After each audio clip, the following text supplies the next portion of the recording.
Hello Earthlings! Welcome to Erin's Life Adventure. At ito ipapakita ko po sa inyo anong daily routine ko dito every morning. So ito guys, nag-aantay ako matapos to kasi ito yung dishwashing nila dito. So hindi na ako mahihirapan maghugas. Pero syempre kailangan ko din na maglinis din minsan pagising. Tapos ito yung papakita ko sa inyo guys, yung ginawa ni boyfriend kagabi is yung apple crumbs pie. At ito siya guys, 'di ba? Ang ganda no. Hindi siya nag-ano kasi sabi niya daw nagkulang daw siya dito. Pero okay na yan. At syempre maganda yung pagkakagawa.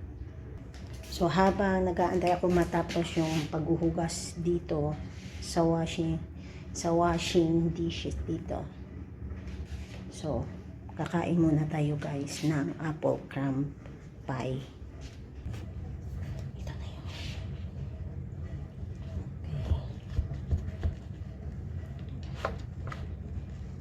Wow.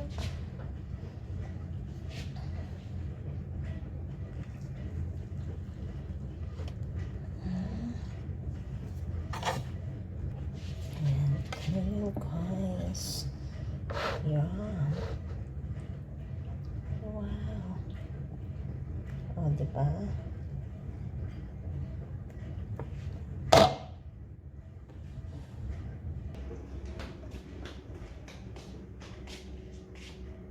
Oh, ito mga ka-earthlings. Papakita ko sa inyo sa labas para maganda yung araw sa labas. Ito siya guys. 'Di ba? Maaraw siya ngayon. Buti sanang mamaya hindi na uulan pa. Kaya sige, sabayan niyo ko. Kakain muna tayo, guys. So after ko kumain ito is magva-vacuum muna ako ng floor. Kung merong medyo madumi ng konti, so nagva-vacuum ako. Pero pag wala, yung pagkatapos kong kumain, nanonood ako ng movie o film. Kaya guys, kain muna tayo.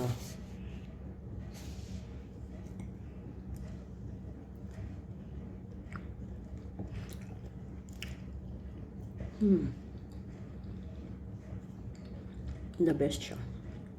Sarap pala nito, no? First time ko makatikim ng ng apple crumbs pie.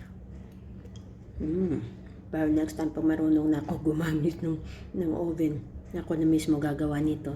Kasi ngayon, siyempre baguhan pa lang ako dito. So, nagpapaturo pa muna ako kay boyfriend.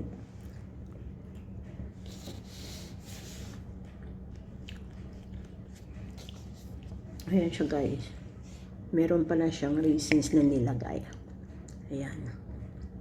Ang ganda. Tsaka hindi siya matamis or matabang.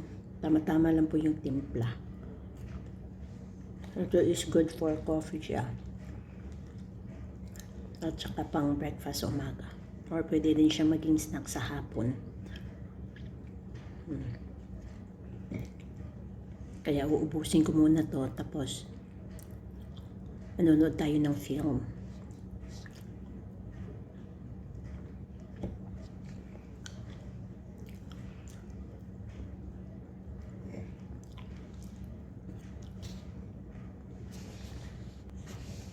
So, ayan guys, malapit na siya maubos. So, ubusin ko na talaga to.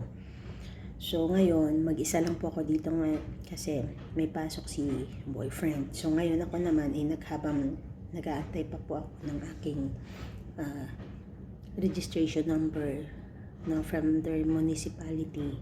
So, ayun, nag-aral muna ako ng online para at least, di ba, mabilis lang makipag-communication kung marunong ka ng language nila dito.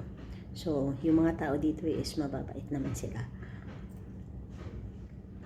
Yun nga lang, minsan mo lang sila makikita kasi lahat dito busy sa trabaho, tapos yung mga iba may mga anak, so nag-aaral, busy lahat talaga dito guys. So para yung napapansin ko yung mga ibang kababayan natin, no? Pag mag-isa lang sila, parang naboboard sila. Pero ako, pero in my part naman po, nasisiyahan po ako kasi natututo po akong yung parang nagiging independent, kumbaga. So, kaya ito, mag-isa everyday. Char, wag nang mag-isa habang buhay.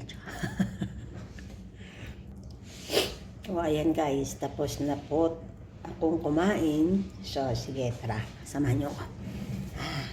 Mamaya naman tayo maghugas. So, ilalagay ko na lang muna siya dito. Kasi pagkatapos mamaya dapat bago ilagay dito sa dishwashing, kailangan dapat ibutain mo muna to lahat bago mag-start ng washing. So, kaya yun, aantayin na naman ang aking plato mamaya. Kung merong mga hugasan na naman, tsaka ko naman ilalagay siya, tsaka maghuhugas ulit. Kung meron mamaya, kasi si boyfriend pag uwi niya, magluluto daw siya. So, mamaya, makakakain na rin ako ng rice. Pero sa totoo lang po, hindi naman po ako mahilig kumain ng rice. Yun nga lang kasi nagtataka bakit hindi ako masyadong naghahanap ng kanin. Kasi nung maliit pa ako, talagang hindi naman ako mahilig kumain ng kanin. Tsaka yung pinipilit pa po ako ng mother ko na kumain. Tsaka hindi talaga ako mahilig kumain, kaya ang payat-payat ko nung maliit pa ako. So, ito yung ginagawa ko minsan guys, pagkatapos kong kumain. Ayan, dito yon, nanonood ako ng TV dito. Pero tingnan ko lang kung makakapanood ako kasi medyo tinatamad ako ngayon. Nilalamig pa yan. Tsaka maya-maya pa, magsusuot ako ng medyas kasi nung una kong pagdating dito, talaga nag-expect ako, akala ko hindi malamig. Diyos ko, paglabas ko ng airport, ang lamig pala guys, para nasa loob ka ng ng ref. Yun talaga siya kalamig dito, no? Tsaka ayun, pag mag-isa lang ako, yung ginagawa ko dito after nito is akit ako ng second floor.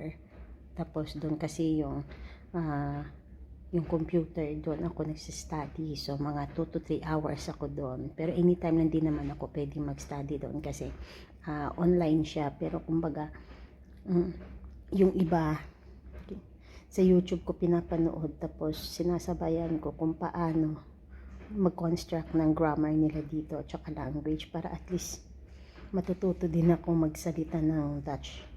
So, ayun. Pero syempre, bago pa ako dumating dito, kumuha din ako ng exam doon sa Pinas, doon sa may embassy. So, ayun. Pero syempre, marami din gastos doon. Yun nga lang, bago ako makarating dito. Pero okay lang, at least sa awa ng Diyos, natapos na rin yung pag-process at nandito na rin ako sa Netherlands. Tsaka kasama ko na rin ang aking my loves. Char. Ayan guys, meron ditong coke kasi mahilig si boyfriend mo uminom ng coke, pero coke zero siya. Pero parang naa-attempt na naman ako inumin ito. Tara guys, inom muna ako ng coke, kahit umaga dito, pero parang naa-attempt talaga ako inumin yan. At least dito, hindi mo na kailangan ng yelo mag-inom ng mga soft drinks. Kasi kahit nasa labas, nasa labas lang siya ng ref, no? Hindi na naman kasi nilalagay ni boyfriend yung coke sa ref. Kasi mas maganda yung ganito, no? Tama lang yung kasi malamig naman yung lugar nila dito. Ba't kailangan mo pa ilagay sa ref yung soft drinks, di ba? Doon na lang nilalagay niya minsan sa may sa stock room. Kasi malamig din naman doon. Kasi guys, yung dito, nagtataka ako. Sabi ko, bakit walang aircon? Sabi ko, yun pala, nasa labas ang aircon, di ba? Natural ang aircon dito. Yung panahon dito talagang aircon ang lamig, no? Lalo na pag yung umuulan. Yung first time ko nakita yung umulan ng hail dito, ay nako, talagang talagang na-excite akong makita yung hill na yun. Sabi ko, ala, parang may namamato ng yelo sa labas. Yun pala hill.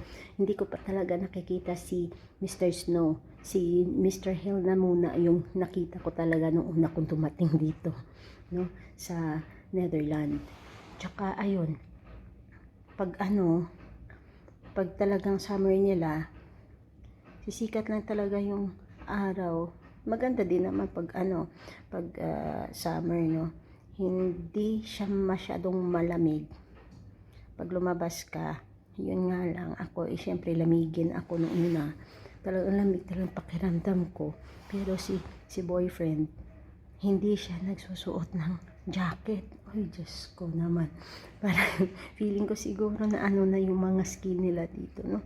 Parang nag-numb na ba, parang hindi na nakaramdam ng lamig.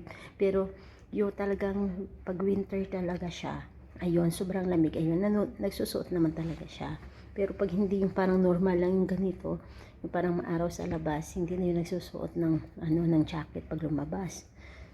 Pero ngayon ako, pag lumabas ako doon, yung talagang hangin, talagang galing talaga sa ref. Yung parang number 1 lang ng ref. Ganun yung lamig niya doon. Pero pag hindi siya mahangin, yung maaraw lang, normal naman, pwede naman talagang